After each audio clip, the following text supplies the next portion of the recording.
Saturday morning, jumped out of bed and put on my best suit. Got in my car, raced like a jet, all the way to you. Knocked on your door with heart in my hand to ask you a question, 'cause I know that you're an old-fashioned man. Yeah. Can I have your daughter for the rest of my life? Say yes, 'cause I need to know. Hey guys, I am going to be doing a kind of tips and tricks on traveling to Hawaii. I've already been there about 3 to 4 times, so I definitely have my opinions and thoughts about going to Hawaii. So if you're going to go to Hawaii, I would highly suggest not going to the main island, which is Oahu or Honolulu, simply because I live in LA and I feel like Oahu is Honolulu is very similar to Santa Monica or San Diego. It's very commercialized, very urban, lots of shopping, lots of touristy things. But if you really want to get like Hawaii, I love going to Maui because it is very green and lush, and it's almost like a jungle and a rainforest. So just keep that in mind depending on what islands you can go to. You can always fly into Oahu and fly to the other islands around. What we did recently was we just flew to Maui straight and spent an entire week there, which was really fun and relaxing. So the second part of going to Hawaii is when you should go. I would not recommend going when I recently went, which was in August. August, it was very humid.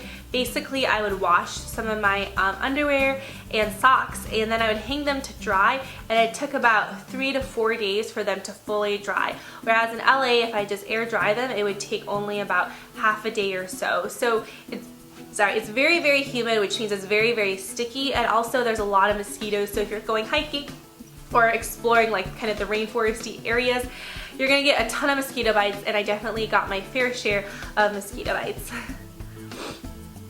So what to bring to Hawaii? I would highly suggest bringing a ton of swimsuits. You want like at least maybe 3 swimsuits, if not 4, if you're going for a week or so, simply because you can then rinse them off, wash them.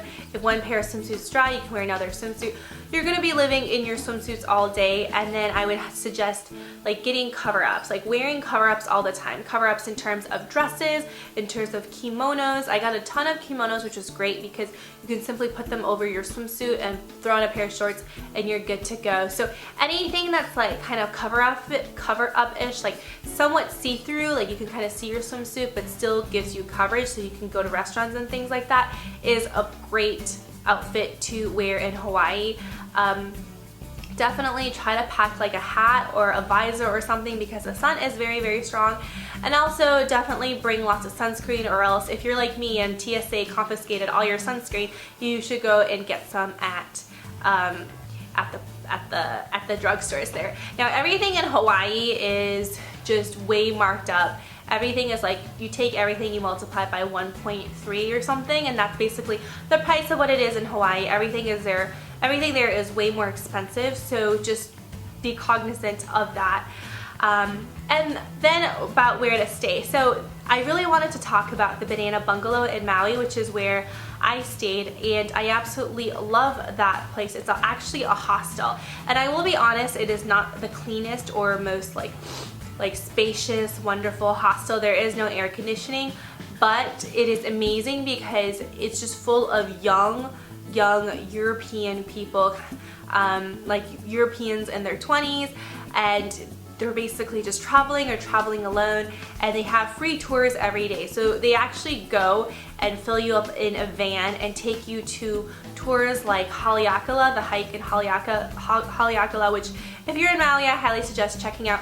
It's basically a 12-mile hike that made me feel like I was gonna die at the very end because you can't really stop, you have to keep going.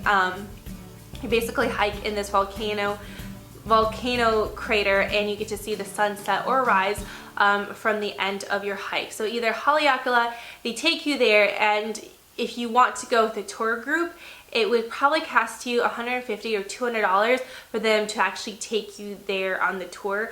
But with Banana Bungalow, all their tours are free. They just ask for a tip, so you can tip anywhere from like $20 to $30, which is really great because you know, you're traveling with other young people. You get to meet people from all around the world. People in my group are from Japan, from Switzerland, from a lot of Europeans, some people from China, places like that. So it was really great to meet a lot of people from all around the world, and you get to go hiking with them. They also take you to the road to Hana, which, you know, if you go with another tour group, it might cost $150 or $200 just for that trip, but they will take you there. And what's also great about the tour group is they stop you like at the places that should be stopped. So if there's a really good like hole in the wall place for banana bread, they're gonna stop at that like world famous place for banana bread, so you might not know about it. And also before every tour, they usually drop you off at a grocery store. So they drop you to a Safeway or Foodland or something like that, and you can get groceries and snacks on your trip, which is so great because, you know, if you go with another like tour excursion, they probably would make you pay a lot of money to eat at a restaurant that they're affiliated with.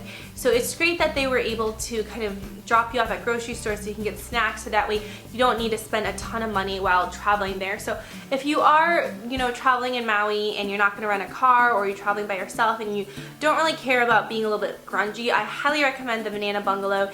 It's about, I think, $30 to $40 for a bunk if you're going to share it with people, or $90 a night for a private double room, which is what we did.